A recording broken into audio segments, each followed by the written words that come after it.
So what in the world is going on here? Yeah, we gotta talk about it. So yes, Diablo 4 just did the impossible. This is excellent news and is extremely good for the game's long-term future. I'll talk about it in a moment.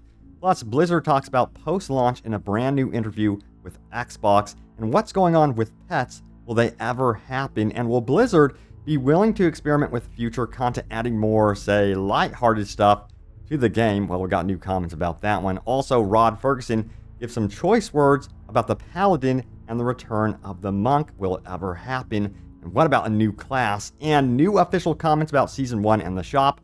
Plus, they had to disable this in-game feature for now, but when will it return? And Sanctuary is actually so much bigger than we first thought. I'll explain in a moment.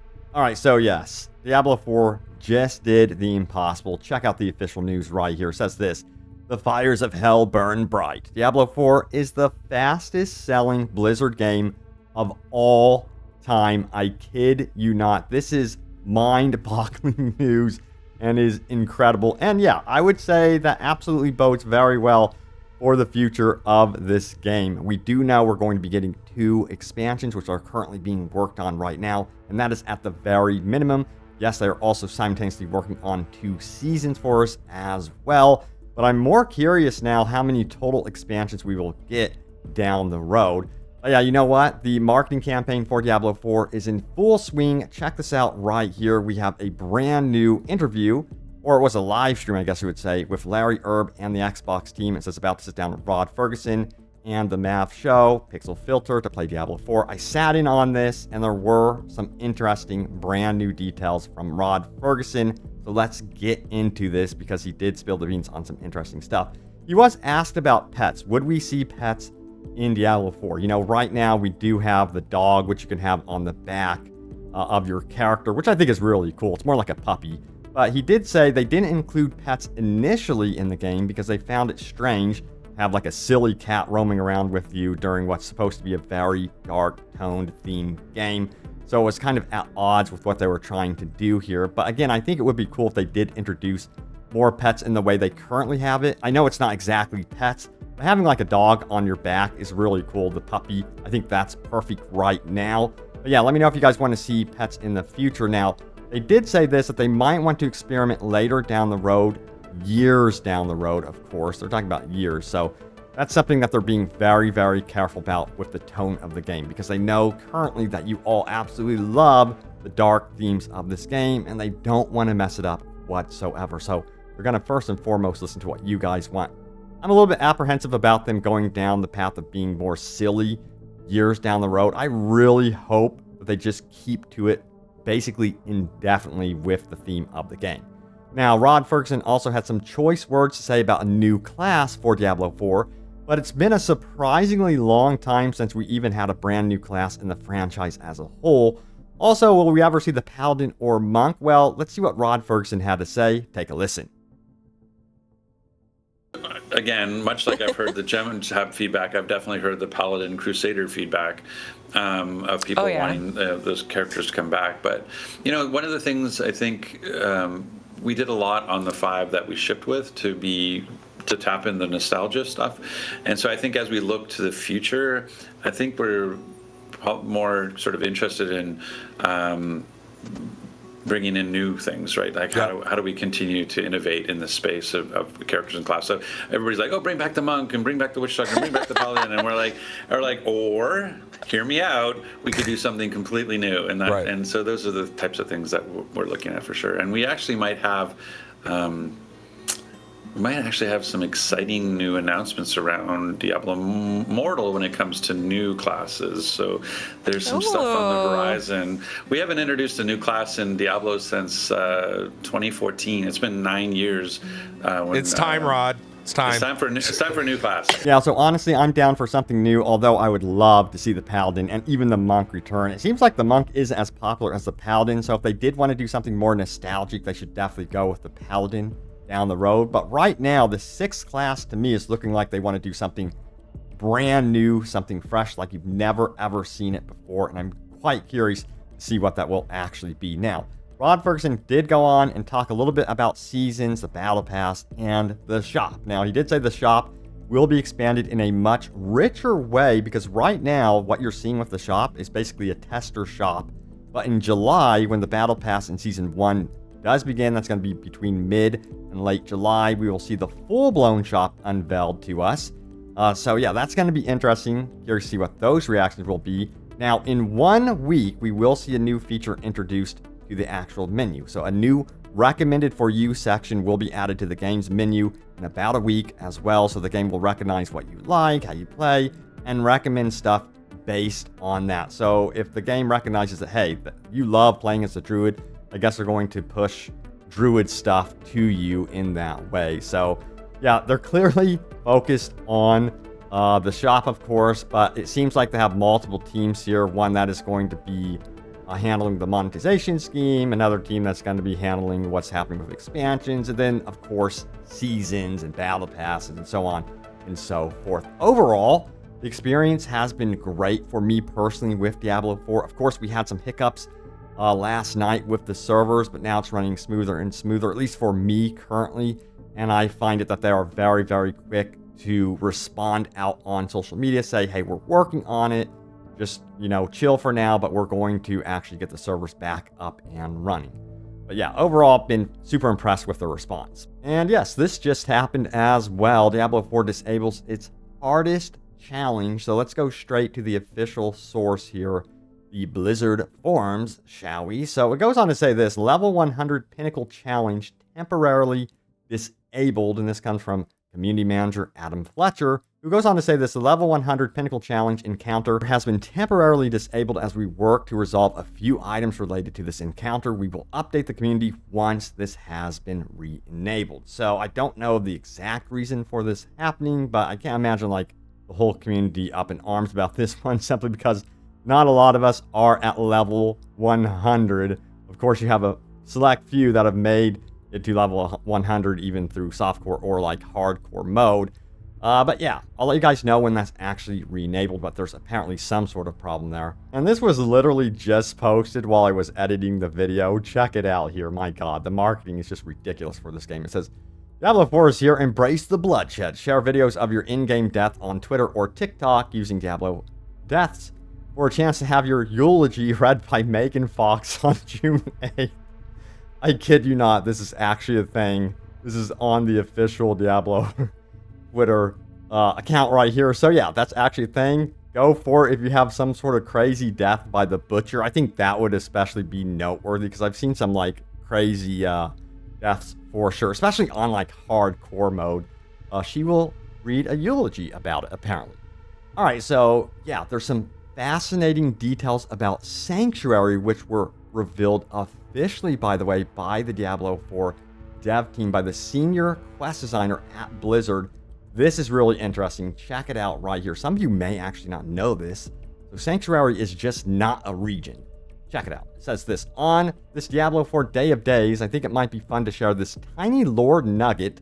Sanctuary is a planet. I don't know if we've ever officially stated or not, but it's 100% a spherical celestial body with at least one moon, not a flat plane with edges. So yeah, it's absolutely huge, which makes me wonder what they could do with Sanctuary in the future of this franchise as a whole. So they just came out with that today recently. So yeah, sound off what you think about that one. All right, so we got to talk about a recent discovery. This is kind of an Easter egg to rune words. You guys may remember those back in the day, but yeah, check it out. It says this: first Diablo 4 rune word found. It's actually more of an Easter egg, so hold up now. You'll notice the name here, Helum Fall, and of course that hails from, yes, Diablo 2, from the Lionheart here. As you can see, the connection, definitely more of an Easter egg, but people were really surprised, and it's kind of a nod to the fact that, yeah, maybe, just maybe, we would see rune words introduced into Diablo 4 down the road. They've made comments about this. They haven't been shy about it, but they do want to do it absolutely right. They want to be kind of like perfect about it, because they don't want to mess up what they've currently built with the current systems in the game. It's a very, very easy thing to do to screw this all up. And check this out right here. It says this: bewildered Diablo 4 players discover that mount speed is tied to cursor distance. So let's go straight to the source, shall we? To Reddit, it says PSA, horse speed is relevant to cursor distance from character, and this is on PC. Title basically, I'm sure there are others that won't realize this and may be wondering why they spur their horse, but it doesn't go faster. If the cursor is too close to the character, then it doesn't do much. Conversely, having your cursor far away makes it go zoom. Anyway, now you know, happy slaying. So there's a bit of a tip right there if you want to speed up your horse during your journey, during your open world exploration. Yeah, you can do that. It just depends on where your cursor is actually relative to your horse. But oh boy, we got to take a look at this one right here. It says this. The no-lifers have a point. This has 2,100 upvotes. By far, one of the most discussed topics here about Diablo 4. It says this. I'm somewhere in the middle between the casual and no-life spectrum. Level 50s after campaign and World Tier 3 grinding. Nightmare Dungeons, Whispers, Hell Rifts. Yes, ARPGs are repetitive. But in Diablo 4, too many of the problems add up in the in-game to make it a dull repetitive as opposed to a fun repetitive, which I consider Diablo 2 and Diablo 3 ROS to be much better at. Ooh, let me know if you agree with that one, though. Scaling had its benefits for co-op play early on, but now it kills feeling of progression. Greater Rift 105 Plus in Diablo 3 had the same feeling for me. Enchanting items is way too expensive even by the second roll. Too many skills become unusable, and what initially seems a multitude of options has forced me down the max roll Icy Veins Diablo 4 builds cookbook. I have these same skills visually since level 10 through 20. Nothing is changing except their percentage damage going down until I get item upgrades. Investing further skill points into a given skill does not provide enough benefit. Furthermore, he says this. All this is to say that this game is still enjoyable and visually very impressive, but with it being a live service game and can be massively improved with some tweaks, it's worth listening to the no-lifers because their criticisms are often valid even for a casual who just hasn't gotten there yet. Think about it. If a no-lifer is complaining about quality of life, progression, there's a higher chance it will bother a casual gamer once they get to that point. No-lifers aren't supposed to be bothered as much by that stuff. Lastly, the anti-complainers, shills here, are worse than the no-lifers. No-lifers provide relevant, in-depth discussion.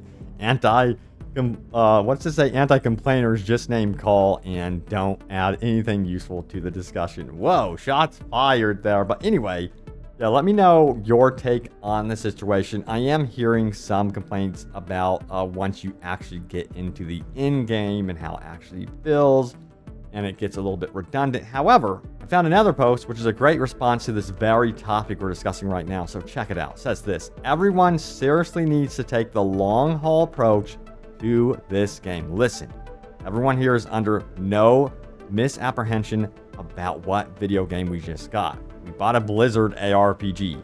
That means that there's going to be maybe 50 plus balance changes before December. That means the amount of quality of life change this game is going to get will likely make the game completely unrecognizable in 2 years. So 100% complain, give your feedback, make your voice heard, but at the same time chill. We've had one balance patch and it's the end of the world for some of you people. Your class will be buffed, nerfed, and buffed again 100 times over before the end. It's gonna be okay. The sun will rise again in the morning. I hear what they're saying, you know, with the balance adjustments and changes.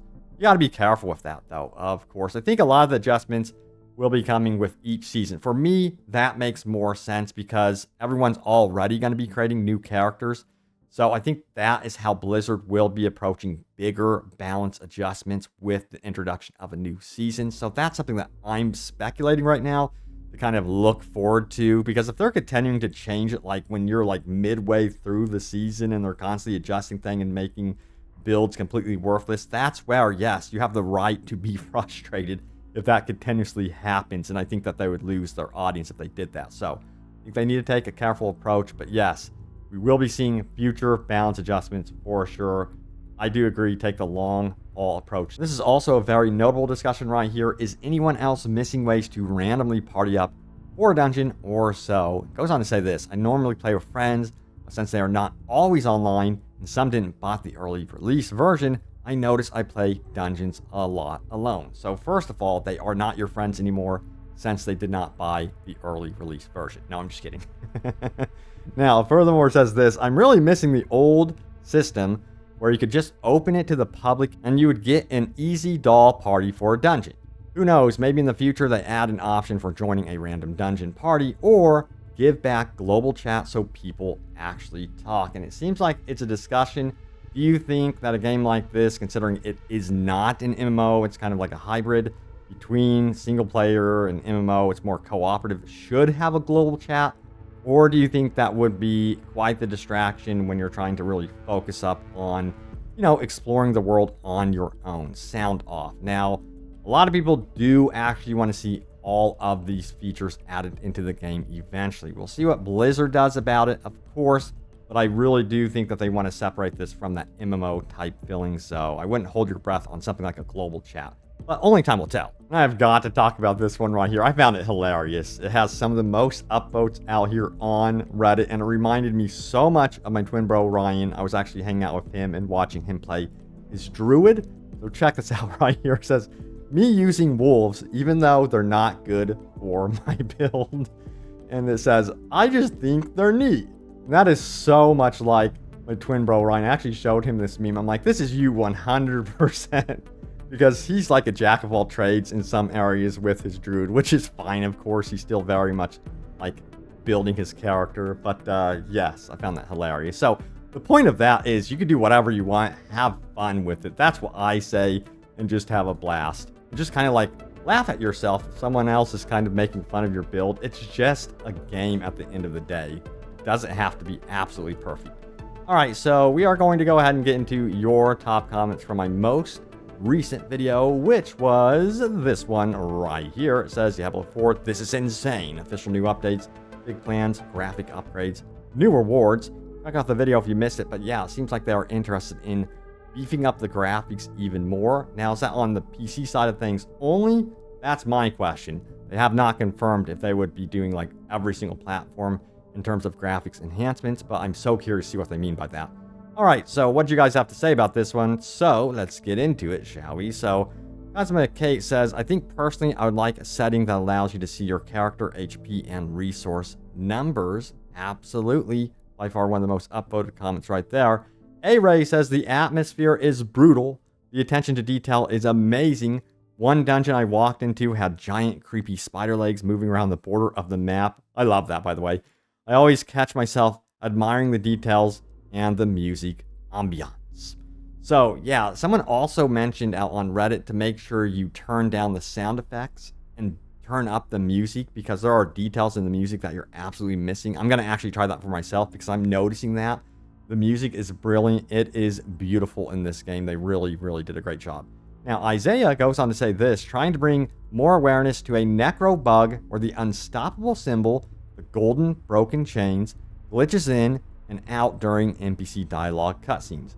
Not a game-breaking bug, but a little annoying. Anyone else experiencing this? 148 comments. Now, I do think, I'm going to have to paraphrase this. I do think I did see a reply from one of the developers about this out on Twitter. I wish I had it up on screen, but it looks like they are aware of this bug and they have noted it. So that's all I can say about that. When will it be fixed? I can't promise anything, but considering how much of you are actually noticing it and talking about it here, yeah, I think that they would address it probably in the next big patch for the game.